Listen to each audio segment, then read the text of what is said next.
se perd et se retrouver quand l'essentiel nous a manqué. L'Open Air Asphalt a lancé sa première édition hier jeudi sur la place de l'Esplanade à Bienne. Ce retour des festivités amène une vague de fraîcheur et un début de retour à la normalité qui touche le public du festival. C'est vraiment quelque chose qui nous a manqué et puis vraiment ça me fait plaisir d'être là, d'être tranquille, de profiter de la musique et puis voilà, c'est un bon moment, on est content, c'est sur place à Bienne, donc on profite à fond. Nous sommes actuellement en vacances. Nous avons vu qu'un festival avait lieu en ce moment, alors nous nous sommes dit, pourquoi pas en profiter.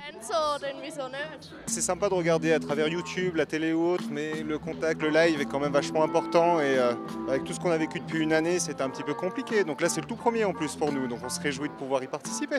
On se retrouve avec des gens qui tirent à la même ficelle, à la même corde. Et je pense que le plus important, c'est que ça crée une première édition, une petite famille, et c'est comme ça que ça crée des liens entre tous les Biennois et Biennoises qui viennent nous voir ce soir aussi. Et ça, pour nous, le but, c'est que les gens ils le ressentent, quoi. Cette première soirée est placée sous le signe de la francophonie.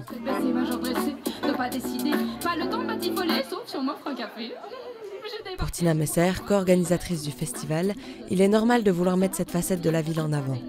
Bienne est bilingue, c'est clair, c'est connu. Et c'est important qu'on célèbre cette culture.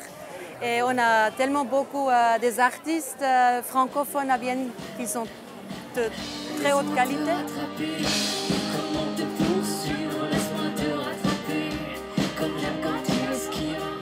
Le festival accueille cette année uniquement des artistes ou groupes suisses. En raison de la pandémie, il est difficile de faire déplacer des artistes étrangers ou étrangères.